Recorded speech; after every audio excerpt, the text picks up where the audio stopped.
আলহামদুলিল্লাহ রাব্বিল আলামিন ওয়াসসালাতু ওয়াসসালামু আলা নবিয়িনা মুহাম্মদ ওয়া আলিহি ওয়া আসহাবিহি আজমাইন আম্মা বাদ। সকল প্রশংসা মহান মালিক রব্বুল আলামিনের জন্য।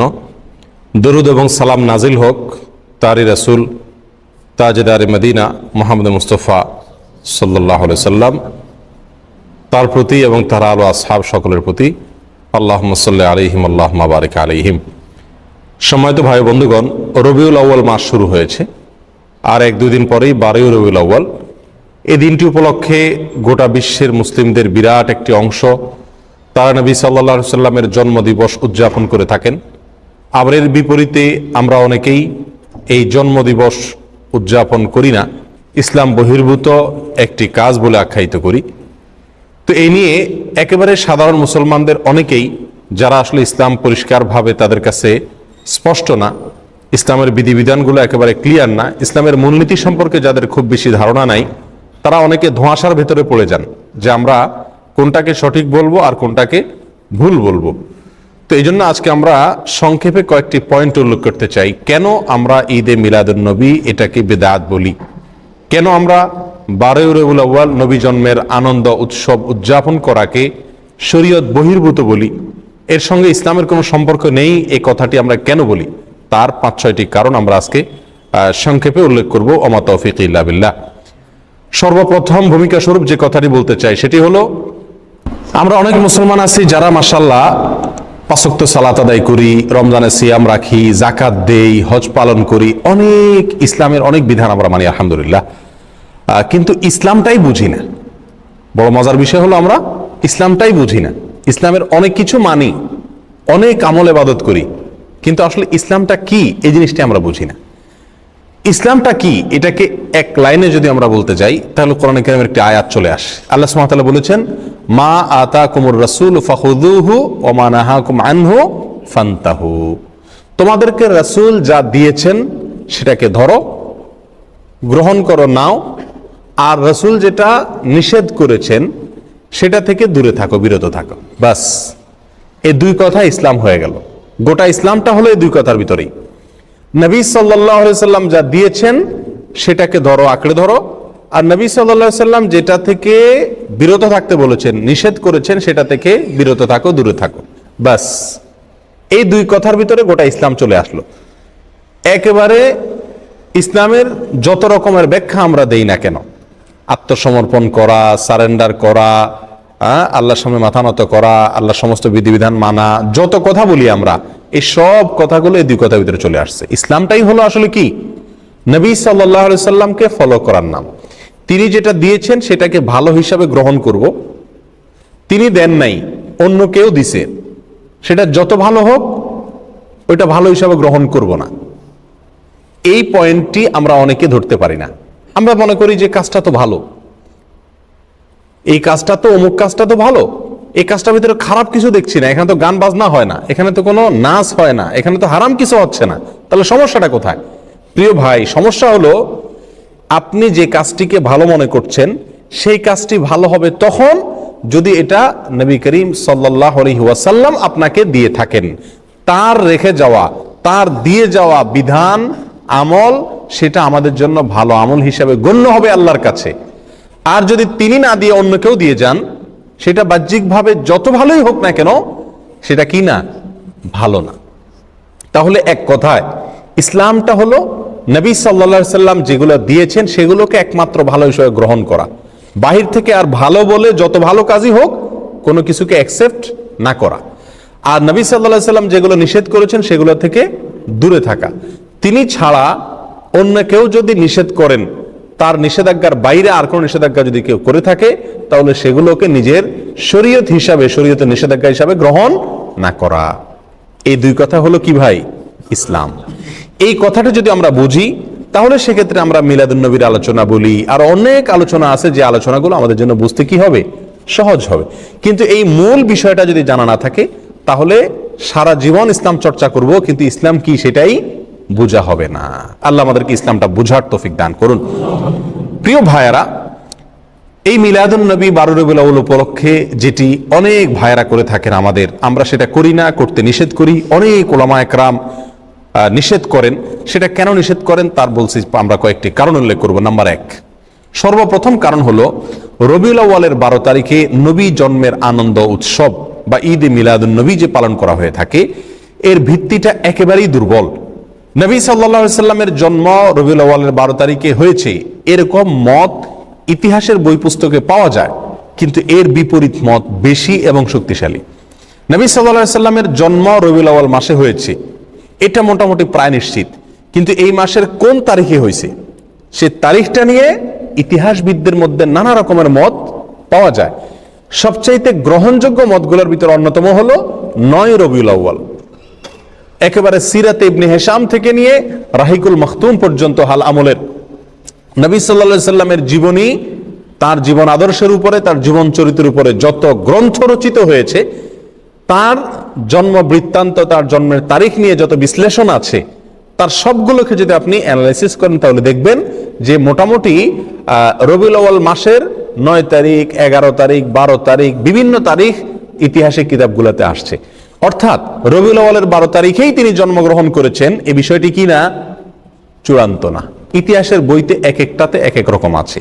তবে প্রায় সমস্ত ইতিহাসবিদরা একমত যে নবী সাল্লাল্লাহু আলাইহি সাল্লামের মৃত্যু হয়েছিল রবিউল আউয়ালের 12 তারিখে। অর্থাৎ রবিউল আউয়ালের 12 তারিখে নবী সাল্লাল্লাহু আলাইহি সাল্লামের ওয়াফাত দিবস, তার মৃত্যু দিবস, এতে কোনো কি নাই? সন্দেহ নাই। কিন্তু ওই দিনে তার জন্ম হয়েছিল কিনা না অন্য কোনো দিনে হয়েছিল, এটা নিয়ে কি আছে? সন্দেহ আছে, বিভিন্ন মত আছে। এখন কেউ প্রশ্ন করতে পারেন, নবী সাল্লাল্লাহু আলাইহি সাল্লামের জন্মের তারিখটা নিয়ে কেন ইতিহাসবিদদের মধ্যে দ্বিমত দেখা দিল? তার মৃত্যু তারিখটা নিয়ে সবাই নিশ্চিত যে ওই দিনে মৃত্যু হয়েছে, কিন্তু জন্ম তারিখটা নিয়ে কেন সন্দেহ দেখা দিল? এর কারণ হলো, প্রিয় ভাইয়েরা, নবী সাল্লাল্লাহু আলাইহি সাল্লাম যখন জন্মগ্রহণ করেছেন তখন কিন্তু তিনি মহামানব হিসাবে সাধারণ মানুষের কাছে প্রসিদ্ধ পরিচিত ছিলেন না। মক্কাতে অন্য 10টা শিশুর মতো আরেকটা শিশুর জন্ম হয়েছে, যার কারণে তার জন্ম তারিখ সংরক্ষণের ব্যাপারে সাধারণ মানুষের তেমন কোনো কৌতূহল বা আগ্রহ ছিল না। এই জন্য তার জন্মের অ্যাকচুয়াল তারিখটা কি রবিউল আউয়াল 12 তারিখ না 9 তারিখ না অন্য কোনো তারিখ, সেটা নিয়ে ইতিহাসবিদদের ভিতরে নানা রকম মত দেখা দিয়েছে। কিন্তু এর বিপরীতে তিনি যেদিন মৃত্যুবরণ করেছিলেন সেদিন কিন্তু তিনি মহামানব। সেদিন লক্ষ লক্ষ মানুষ তাকে ফলো করে, সারা পৃথিবী তাকে চিনে, অতএব তার মৃত্যুর দিনটা সকলেই সংরক্ষণ করছে। তাহলে আমরা যে জিনিসটি জানতে পারলাম এই কথা থেকে, সেটা হলো রবিউল আউয়ালের 12 তারিখ যে নবী সাল্লাল্লাহু আলাইহি সাল্লামের জন্মের দিনকে ধার্য করে এই দিন উপলক্ষে বিভিন্ন ঘটা করে অনুষ্ঠান করা হয়ে থাকে, উৎসব পালন করা হয়ে থাকে, এবং বলা হয় এটা সাইয়্যিদুল আয়াদ, যত ঈদ আছে সকল ঈদের সেরা ঈদ নাকি বিশ্বনবীর জন্ম ঈদ। এই যে কথাগুলো আমাদের কিছু ভাইরা বলে থাকেন, তাদের কাছে আমরা যদি প্রশ্ন রাখি যে নবী সাল্লাল্লাহু আলাইহি সাল্লামের রবিউল আউয়ালের 12 তারিখে জন্ম হয়েছে এই মর্মে কোন বইতে আপনি ইতিহাসবিদদের ঐক্যমত প্রমাণ করতে পারবেন না। সমস্ত বইগুলোতেই বিভিন্ন তারিখ উল্লেখ আছে, কিন্তু মৃত্যুর দিবস এটা নিশ্চিত। তাহলে যে দিনে নবী সাল্লাল্লাহু আলাইহি সাল্লামের মৃত্যু হয়েছে এটা নিশ্চিত, সেদিনে কোনো মুসলমান কি করতে পারে না? অন্তত আনন্দ বা উৎসব করতে পারে না। আর যদি আমরা কথার খাতিরে ধরেও নেই যে ওই দিনে নবী সাল্লাল্লাহু আলাইহি সাল্লামের কি হয়েছিল? জন্ম হয়েছিল, তাহলে আমরা একই দিনে জন্ম একই দিনে মৃত্যু এটা যদি ধরে নেই, তাহলে তো দিনের অর্ধেক হাসা উচিত আর অর্ধেক কাঁদা উচিত। অর্ধেক আপনি ঈদ পালন করেন, উৎসব পালন করেন, আর অর্ধেক কান্নাকাটি করেন।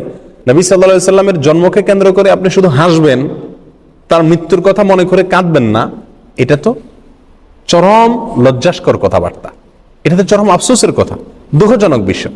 প্রিয় ভাইরা, তাহলে এই প্রথম পয়েন্টটি আমরা পেয়ে গেলাম, যে কারণে আমরা ঈদে মিলাদুন নবীকে বিদআত বলি, এর সঙ্গে ইসলামের কোনো সম্পর্ক নাই এটা বলি। তার প্রথম কারণ হলো রবিউল আউয়াল 12 তারিখে নবী সাল্লাল্লাহু আলাইহি ওয়াসাল্লামের জন্ম হয়েছে, এই জিনিসটা কি না? চূড়ান্ত না। তবে মৃত্যু হয়েছে এই জিনিসটা চূড়ান্ত। নবী সাল্লাল্লাহু আলাইহি ওয়াসাল্লামের মৃত্যু দিবসে কোনো মুমিন কি হতে পারে না? খুশি হতে পারে না, আনন্দ বা উৎসব করতে পারে না। এটা হলো প্রথম কথা। নাম্বার 2, নবী সাল্লাল্লাহু আলাইহি ওয়াসাল্লাম তিনি নিজে তার জন্মদিবস পালন করেছেন নাকি করেন নাই? কোন সাহাবী তার জন্মদিবস, নবী সাল্লাল্লাহু আলাইহি ওয়াসাল্লামের জন্মদিবস পালন করেছেন নাকি করেন নাই? এবং বড় বড় সাহাবী, সিনিয়র সাহাবী যারা খোলাফা রাশেদা সহ অন্যান্য যারা ছিলেন, তারা সকলে, তাদের পরবর্তীতে তাবিন, তাবিন, কেউ কি কোনো কালে 3টি 70 যুগের কোনো কালে কি এই নবী সাল্লাল্লাহু আলাইহি ওয়াসাল্লামের জন্মের তারিখ উপলক্ষে কোনো উৎসব করা, ফুর্তি করা, অনুষ্ঠান করার কোনো প্রথা, রেওয়াজ, সিস্টেম সেই সমস্ত যুগে ছিল কিনা? এর কথার এক কথায় উত্তরে আমরা বলবো, কোন বইতে, ইতিহাসের কোন বইতে, হাদিসের কোন বইতে, কোরআনে তো নাই, কোন জায়গায় একটি জাল বর্ণনাও নাই। কোন ভাইরা দেখাতে পারবেন না। যেসব ভাইরা মনে করেন সঠিক, তারা মেহরবানি করে কিতাবপত্র ঘেটে একটি সূত্র বের করুন, যে সূত্রে পাওয়া যায় যে নবী সাল্লাল্লাহু আলাইহি সাল্লামের জন্ম দিবস বা জন্ম তারিখ এটা উদযাপন উপলক্ষে রবিউল আউয়ালের 12 তারিখে বা বছরের কোনো একটা দিনে সাহাবায়ে কেরাম, নবী সাল্লাল্লাহু আলাইহি সাল্লাম নিজে অথবা তার পরবর্তী তাবিন, তাবিন কোন যুগে কেউ কোন ধরনের অনুষ্ঠান করেছেন অথবা কোন ধরনের উৎসব করেছেন, এরকম কোন বর্ণনা কোন হাদিসের কিতাবে, কোন ইতিহাসের কিতাবে জাল, জয়ীফ, মিথ্যা, বানোয়াট বর্ণনাও নেই। দুর্বল সত্য তো পরের কথা, কোন জাল, জয়ীফ, মিথ্যা, বানোয়াট বর্ণনাও নাই। এরকম একটি অস্তিত্বহীন, সম্পূর্ণ এরকম একটি ভুয়া এবং ভিত্তিহীন বিষয় হলো এই মিলাদুন নবী পালন করা। প্রিয় ভাইয়ারা, নবী সাল্লাল্লাহু আলাইহি সাল্লামের জন্মের পরে তিনি 63 বছর বেঁচে ছিলেন। তার মৃত্যুর পরে সাহাবায়ে কেরাম প্রায় 100 বছর বেঁচে ছিলেন। তাদের পরে তাবিনদের যুগ ছিল। এই যে বিশাল একটা সময়, যদি রবিউল আউয়ালের 12 তারিখ অথবা বছরের কোনো একটা দিন নবী সাল্লাল্লাহু আলাইহি সাল্লামের জন্মদিনকে উপলক্ষ করে, জন্মের তারিখকে উপলক্ষ করে কোনো আনুষ্ঠানিকতা হতো, সেটা নিশ্চয়ই হাদিসের কিতাবগুলোতে অথবা ইতিহাসের বইগুলো থেকে আসতো কি আসতো না? সাহাবায়ে কেরামের জীবন ইতিহাস, নবী সাল্লাল্লাহু আলাইহি সাল্লামের ব্যক্তিগত পুঙ্খানুপুঙ্খ কাজগুলোর বর্ণনা, বিবরণ হাদিসের কিতাবগুলোতে আসছে কি আসে নাই? স্ত্রীর সঙ্গে কি করলেন, ঘরের ভিতরে কি করেছেন, ঘুমে কি করছেন, টয়লেটে কি করতেন, এরকম ব্যক্তিগত বিষয়গুলো পর্যন্ত হাদিসের কিতাবগুলোতে এসেছে। সেখানে নবী সাল্লাল্লাহু আলাইহি সাল্লামের জন্মের দিনটাকে, তারিখটাকে উদযাপনের কোনো প্রথা, প্রচলন যদি থাকতো, সেটা অবশ্যই আসতো, কিন্তু নাই। আমি তো চ্যালেঞ্জ করেছি, কোনো জাল, ভিত্তিহীন, ভুয়া, বানোয়াট বর্ণনাও পাওয়া যায় না হাদিসের কিতাবগুলোতেও না, ইতিহাসের কিতাবগুলোতেও না। সম্মানিত ভাই বন্ধুগণ, এই পয়েন্টটা থেকে আমরা বুঝলাম যে এই মিলাদুন নবী উদযাপনের যে প্রথা এবং রসম চালু আছে, এটা সোনালী 3 যুগের কোনো যুগে ছিল না। নবী সাল্লাল্লাহু আলাইহি সাল্লাম নিজেও করেন নাই, করতে বলেন নাই, কোনো সাহাবীও করেন নাই। কথাটা কি পরিষ্কার?